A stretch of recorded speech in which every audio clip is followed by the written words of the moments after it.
اللہ کے نبی حضرت نوح علیہ السلام بار بار اپنی امت کو اللہ کے پیغام سناتے رہے کہ وہ آپس میں ایک دوسرے پہ ظلم نہ کریں، احساس محبت کو قائم کریں، نسل ذات کے نام پر ایک دوسرے کو تکلیف نہ دیں، رشتوں کی قدر کو مقدم رکھیں۔ تو حضرت نوح کی قوم بار بار آپ کا مذاق اڑانے لگتی، اتنے پتھر مارتی کہ آپ کئی دنوں تک پتھروں میں ڈھکے رہتے، پھر صحتیاب ہوتے، پھر اللہ کے دین کی تبلیغ کرتے، یہاں تک کہ 950 سال گزر چکے۔ بالآخر اللہ کے نبی نوح علیہ السلام نے ہاتھوں کو بلند کر کے اللہ کی دربار میں دعا کی کہ اے اللہ، یہ میری امت کبھی ہدایت نہیں پائے گی، اے پروردگار، یہ تیرے عذاب کا مذاق اڑاتے ہیں، انہیں دکھا کہ تو کیا طاقت رکھتا ہے۔ تو بس اللہ کا حکم نوح علیہ السلام کے لیے آیا کہ اے نوح، ایک کشتی تیار کر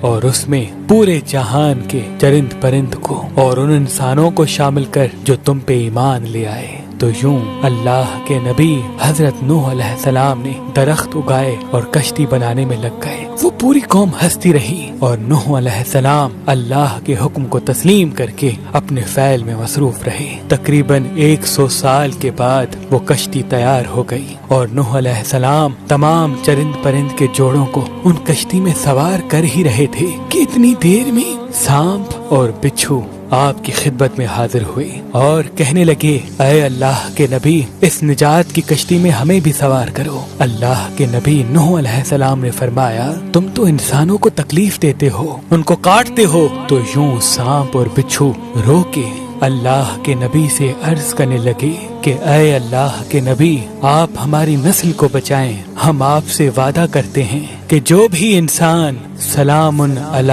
نوح فی العالمین پڑھے گا، ہمیں قسم ہے اپنے وجود کی، اپنے خالق کی، ہم کبھی بھی ان کو تکلیف نہیں دیں گے۔ اس وعدے کے بعد اللہ کے نبی نوح علیہ السلام نے سانپ اور بچھو کے جوڑوں کو بھی کشتی میں سوار کر دیا۔ اس نجات کی کشتی میں جو انسان سوار ہوئے، جو مخلوقات سوار ہوئی، سوائے ان کے سب اللہ کے عذاب کے سبب فی النار ہو گئے۔ طوفان تھمنے کے بعد اللہ کے نبی نوح علیہ السلام نے زمین کو پھر سے آباد کیا، ہر مخلوقات زندگی بسر کرنے لگی، لیکن اس آیت کو کسی بھی حیوان نے آج تک نہیں بھلایا، اور اللہ پاک نے اپنے کتاب کی سورہ صفات میں اس آیت کو محفوظ کر دیا۔ آج بھی جنگل بیابان میں جب بھی کسی سانپ، بچھو یا حیوان کے سامنے جب اس آیت کو پڑھا جاتا ہے کہ سلام علی نوح